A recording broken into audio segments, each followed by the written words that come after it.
study the factual position and Dr. implement the same. Sumer Singh Solanki. 10 minutes. धन्यवाद माननीय सभापति महोदय, नर्मदे हर। माननीय सभापति महोदय, मुझे माननीय राष्ट्रपति जी के अभिभाषण पर धन्यवाद प्रस्ताव पर बोलने का अवसर प्रदान किया। मैं आपका आभार व्यक्त करता हूं और साथ ही मेरे पार्टी के केंद्रीय नेतृत्व का भी आभार व्यक्त करता हूं। माननीय सभापति महोदय, मैं भारत की माननीय राष्ट्रपति महोदया श्रीमती द्रौपदी मुर्मू के संसद के दोनों सदन, राज्यसभा और लोकसभा के समक्ष भव्य, दिव्य, ऐतिहासिक एवं नए संसद भवन में, जहां सभ्यता और संस्कृति की चेतना है, उसी भवन में दिनांक 31 जनवरी 2024 को अभिभाषण दिया है। मैं माननीय राष्ट्रपति जी के प्रति अपनी हार्दिक कृतज्ञता ज्ञापित करता हूं।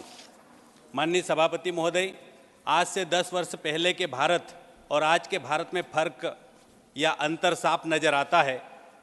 आज का भारत माननीय प्रधानमंत्री श्री नरेंद्र मोदी जी के कुशल नेतृत्व में शक्तिशाली भारत, नेतृत्व करने वाला भारत, सहयोग करने वाला भारत और विश्व को परिवार मानने वाला भारत, गरीब, युवा, महिला और किसानों को आत्मनिर्भर बनाने वाला भारत बनकर उभरा है। दुनिया को रास्ता दिखाने वाला भारत और विश्वास देने वाला भारत है। आज हमारे भारत के अंदर देश के प्रधानमंत्री माननीय नरेंद्र मोदी जी के नेतृत्व में चहुओर विकास की गंगा बह रही है। मैं माननीय प्रधानमंत्री जी को भी धन्यवाद देना चाहता हूं। माननीय सभापति महोदय, देश के अंदर हमारी सरकार ने माननीय मोदी जी के नेतृत्व में गरीब, अनुसूचित जाति, अनुसूचित जनजाति, पिछड़ा वर्ग, युवा, किसान, महिला के जीवन को बेहतर बनाकर जिंदगी बदलने का कार्य किया है। पूर्ववर्ती सरकारों ने इस देश में 60 साल तक इस वर्ग की कभी चिंता नहीं की।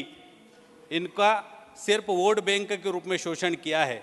माननीय सभापति महोदय, हमारे देश के प्रधानमंत्री जी ने कश्मीर से कन्याकुमारी तक, द्वारका से अरुणाचल प्रदेश तक, लक्षद्वीप हो या अंडमान निकोबार द्वीप समूह, संपूर्ण भारतवर्ष के हमारे अनुसूचित जाति और अनुसूचित जनजाति तथा गरीब परिवारों की जिंदगी बदलने का और जिंदगी संवारने का काम किया है। माननीय सभापति महोदय, मोदी सरकार का ऐतिहासिक निर्णय ये भी रहा है कि उन्होंने गरीबों की जिंदगी बदलने के लिए और गरीब भाइयों और बहनों के कल्याण करने के लिए और अंतिम व्यक्ति तक योजनाओं को पहुंचाने के लिए निरंतर प्रयास किया है। और आज हमारे देश के करोड़ों भाइयों और बहनों की जिंदगी हमेशा के लिए खुशनुमा हो गई है। माननीय सभापति महोदय, इस देश के अंदर दूरस्थ और आदिवासी इलाकों में कभी कच्चे झोपड़े हुआ करते थे, कच्चे मकान हुआ करते थे। बारिश के दिनों में और हवा, आंधी और तूफान में वो उड़ जाया करते थे। लेकिन कांग्रेस की पूर्ववर्ती सरकारों ने कभी भी पक्का मकान देने का सपना उनका पूरा नहीं किया। जब जरूरत पड़ती थी तो वो झोपड़ी के सामने कांग्रेस के कुछ बड़े नेता जाकर फोटो खिंचवाते थे और उस फोटो को अखबारों में छपवाते थे। गरीब और गरीबी होने का ढोंग करते थे, लेकिन गरीबी दूर करने का कभी प्रयास नहीं किया। लेकिन देश के प्रधानमंत्री माननीय नरेंद्र मोदी जी ने पहली बार इस देश के अंदर 4 करोड़ 10 लाख गरीब भाइयों और बहनों को पक्के मकान बनाकर देने का काम किया है। मैं उन कांग्रेस के उन वरिष्ठ नेताओं से ये कहना चाहता हूं कि एक बार अब जाइए और माननीय प्रधानमंत्री मोदी जी द्वारा जो घर बनाया है उसके सामने भी एक सेल्फी लेकर कम से कम शेयर या पोस्ट तो कर दो, ताकि पता चले कि आपके जमाने में क्या था और हमारे मोदी जी की सरकार में क्या हुआ है। 13 करोड़ गैस कनेक्शन गरीब भाई और बहनों को दिया गया। 11 करोड़ परिवारजनों को जल जीवन मिशन से नल देने का काम किया। 10 जनजाति संग्रहालयों का निर्माण किया। 4.25 लाख प्रधानमंत्री ग्रामीण सड़क योजना का निर्माण किया गया। 53 करोड़ आयुष्मान भारत योजना के कार्ड का निर्माण किया गया।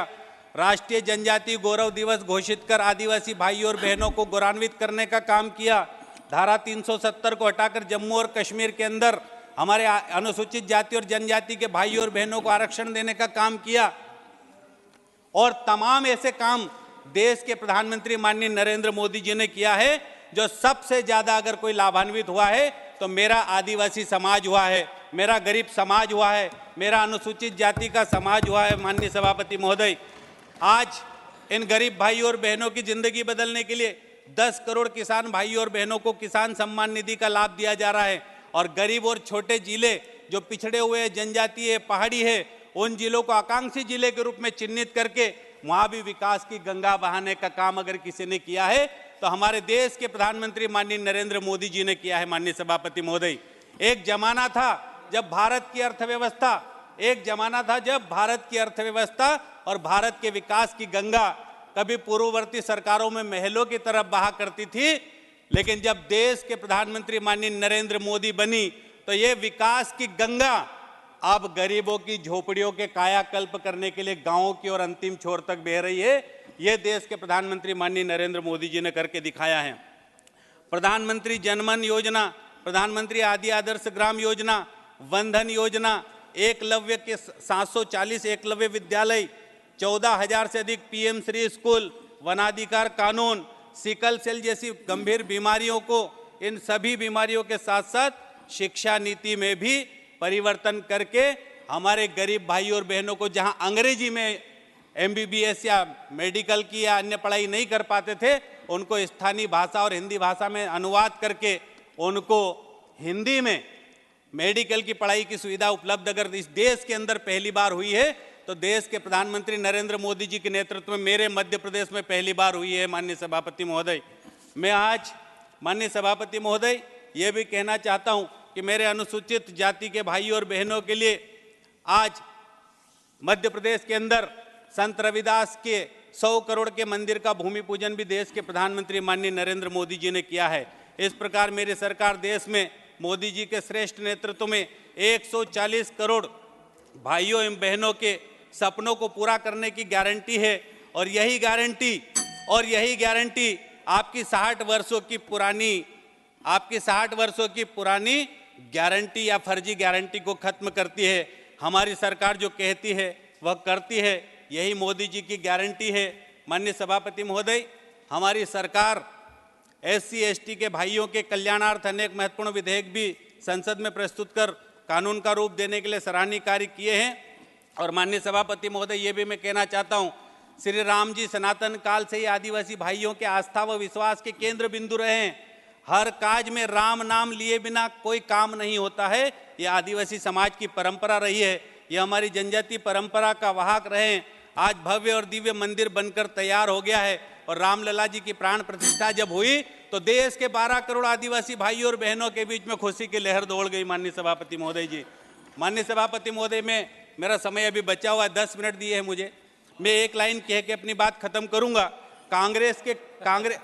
हमारे देश मोदी जी के नेतृत्व में तेज गति से हर क्षेत्र में आगे बढ़ रहा है, लेकिन कांग्रेस या विपक्ष के नेताओं ने कभी खुलकर तारीफ नहीं की और कभी धन्यवाद भी नहीं दिया। जिस भवन में ये बैठे हुए हैं उसी भवन का लोकार्पण जब किया गया तो कांग्रेसियों ने कभी मोदी जी को धन्यवाद नहीं दिया। 404 करोड़ के पक्के मकान बने, मोदी जी को कभी कांग्रेस या विपक्ष ने धन्यवाद नहीं दिया। 53 करोड़ आयुष्मान कार्ड बने, कांग्रेस ने कभी मोदी जी को धन्यवाद नहीं दिया। इस देश के अंदर समस्त प्रकार की योजनाओं को लागू करके जनजाति समाज का कल्याण करने का काम किया, लेकिन मोदी जी को कांग्रेस या विपक्ष ने कभी धन्यवाद नहीं दिया। माननीय सभापति महोदय, एक लाइन बोल के बात खत्म करूंगा।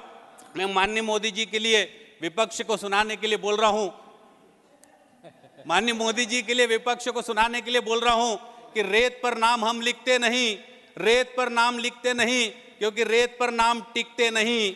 पत्थर दिल है यारो हम तो, जो नाम सीने पर लिखते वो कभी मिटते नहीं। इस भारत का गौरव, इस भारत का इतिहास बदलने का काम मोदी जी के नेतृत्व में निरंतर जारी रहेगा। यही कहते हुए जय हिंद, जय भारत, नर्मदे हर। धन्यवाद। Those of the members who wish to lay their